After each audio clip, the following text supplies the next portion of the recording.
Hi everyone, this is Erica. This is Bernando's granddaughter, and it is August 4th, 2023. This is a spontaneous live because someone pointed out to me that today is Louis Armstrong's birthday. Louis Armstrong was born on August 4th, 1901. He was born the same year as Bernando, and they were born 13 days apart. Both pretty extraordinary people. Call me biased. But when my friend told me this, it made me remember a story that my grandfather told me about Louis Armstrong, because Bernando knew Louis Armstrong. They were friendly. And it was also pointed out to me today that Louis Armstrong got his first passport in 1932. Now, he did a European tour. So I'm going to now basically tell you the story now that I've kind of put parameters in. You also may know, or maybe you don't know, that Bernando was also studying the culinary arts in Paris in the late 20s to the early 30s. So why is this important?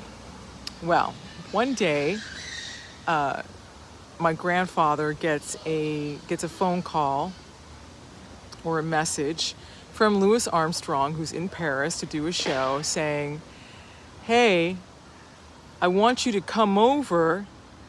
There's a friend of mine here from New York that I want you to meet." Because of course Bernando grew up in New York City, and specifically in Harlem as a young man, as a married man also, and then eventually ended up living in Jackson Heights, Queens. But for the sake of our story, Louis says, "I'd like you to come over because there's a friend of mine here from New York I want you to meet."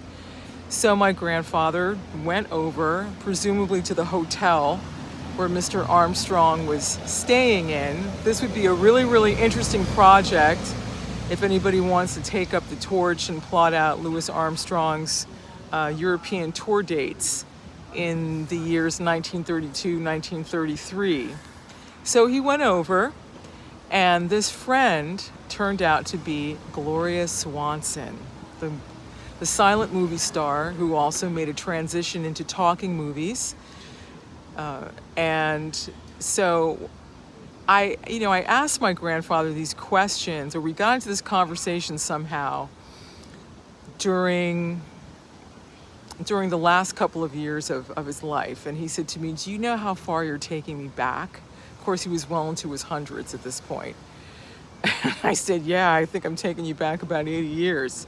So he said he got to the hotel, and he went up to the room, and he met Miss Swanson, and there was champagne, and they were all drinking out of champagne flutes. He just had a big smile when he was telling me this. It was a very fond memory for him. And although, my grandfather was not a drinker, of course, champagne is something that you open in someone's honor for a special occasion, for a reunion. So this is how he met Gloria Swanson. Now, later, my grandfather said that they went out to an event together, to a concert, I believe. Now, it could have very well have been Mr. Armstrong's concert.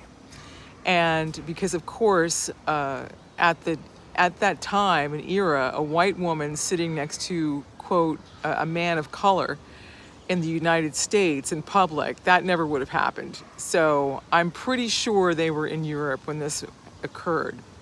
So they were sitting next to each other in this venue, and apparently Gloria said to my grandfather, "Champ, a man like you should be wearing a cologne, a great cologne." So she recommended this cologne that my grandfather wore literally to the end of his life, called Zinzanni. It's spelled Zinzanni.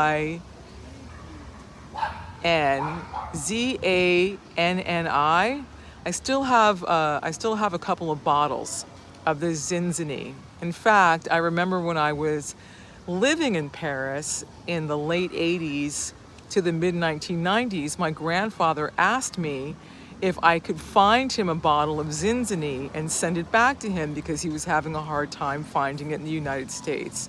I did manage to find a bottle, and I did mail it back to him. So Zinzini, Grandpa wore Zinzini thanks to the recommendation of Gloria Swanson. The other thing that these two people held in common or had in common was a disdain for sugar. My grandfather never ate white sugar. He didn't eat white sugar. It was honey or nothing for him. Of course, it's not to say that he didn't know how to use it, because he was a chef and he did get a prize. I have a trophy. He did get a prize for, excellence in baking. It's one of the many, awards that he got over in his life. But personally himself, no. So Gloria Swanson, you may already know this. I'm probably not telling you anything you don't know. But she eschewed white sugar. She said, I never touch the stuff. It's poison. So I just thought that was really, really interesting that these two people had this in common. So I just wanted to share that today. Now I'm remembering something else. The other thing, apparently, how did Grandpa meet Louis Armstrong in the first place? It's true that they eventually both lived in the same New York metropolitan area. There's a Louis Armstrong house and museum that's in Queens today. But here they were, in Europe in, the early 30s meeting each other. But obviously they had come in contact with each other before.